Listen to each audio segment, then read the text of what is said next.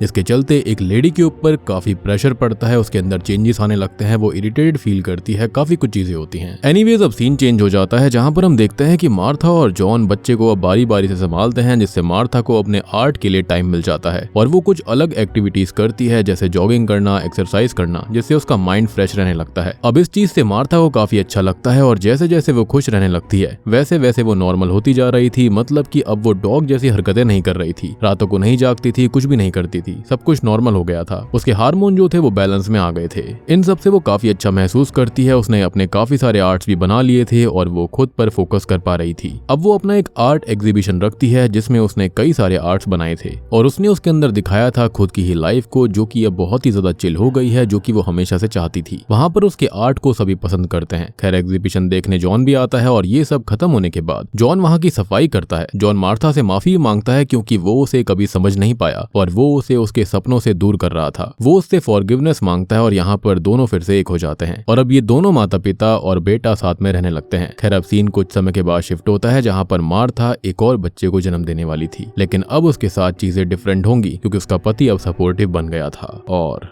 Boom, इसी के साथ में ये मूवी यहीं पर खत्म हो जाती है। तो दोस्तों ये थी नाइट बिच फिल्म की कहानी। उम्मीद करता हूँ कि आपको ये फिल्म समझ में आई होगी। ये जो मूवी है वो असल में पोस्ट पार्टम डिप्रेशन के ऊपर बनाई गई है। इस मूवी के अंदर यही दिखाया गया है कि जब एक लेडी नई नई माँ बनती है उसके बाद में उसकी बॉडी के अंदर कितने चेंजेस आते हैं, हार्मोनल डिसबैलेंस होता है और अगर उसको ठीक से सपोर्ट ना मिले, उसके मेंटल ट्रॉमा को यहाँ पर ना समझा जाए या फिर मेंटल प्रेशर को ना समझा जाए तो चीजें काफी गलत हो सकती हैं। और ये रियल चीज है, ये रियल में होती है। इसके बारे में आप इंटरनेट पर जाकर पढ़ भी सकते हैं। काफी सारे केसेस, काफी सारी स्टडीज भी आपको मिल जाएंगी। ये मूवी बेसिकली उसी को लेकर बनाई गई है। यहाँ पर एक हॉरर कॉमेडी के रूप में से दिखाया गया है। और बात रही डॉग वाली चीज की, तो आप इसको लिटरली एक वुल्फ वाली चीज के उसमें भी ले सकते हो कि जैसे लोग वेयर वुल्फ बन जाते हैं, यहाँ पर वो डॉग वाले ट्रेड्स को दिखा रही थी क्योंकि उसकी माँ भी ऐसी ही थी। तो अगर आप इसको लिटरली लेना चाहते हैं तो लिटरली ले सकते हैं, लेकिन अगर आप इसको एक अलग वे में लेंगे तो यहाँ पर पोस्टपार्टम डिप्रेशन के सिम्टम्स को इस तरह से दिखाया गया है। और यहाँ पर वो खुद को नाइट बिच ही मानने लगी थी क्योंकि डॉग्स जो होते हैं वो रात में जागते हैं, एक्टिव रहते हैं और वो भी ऐसे ही रहा करती थी क्योंकि बच्चा उसका काफी उसे परेशान किया करता था। बेसिकली उसने अपने अंदर जो फ्रस्ट्रेशन को दबा कर रखा हुआ था उसी के रूप में वो बाहर आ रहा था। उसका पति उसे स्टार्टिंग में सपोर्ट नहीं करता, लेकिन एंड में सब कुछ ठीक हो जाता है। इनफैक्ट याद होगा कि शुरुआत में उसने एक सुपरमार्केट के अंदर आदमी को देखा था जो कि अपने 2 बच्चों को संभाल रहा होता है। तो वो यहाँ पर यही इमेजिन कर रही थी कि काश उसका पति भी ऐसा ही सपोर्टिव होता तो वो यहाँ पर बहुत चीजें कर सकती थी, लेकिन एंड में चीजें ऐसी हो गई थी, सब कुछ ठीक हो गया था। उम्मीद करता हूँ कि आपको ये मूवी का डीपर मीनिंग समझ में आ गया होगा। मूवी अच्छी लगी है तो लाइक कर देना, चैनल के ऊपर नए हैं तो सब्सक्राइब कर लीजिए। आई नो मूवी थोड़ी सी डिफरेंट है लेकिन टॉपिक काफी अच्छा है, तो उम्मीद करता हूँ कि आपको पसंद आई होगी। तो मैं आप सबको मिलता हूँ अगली वीडियो के साथ में, तब तक के लिए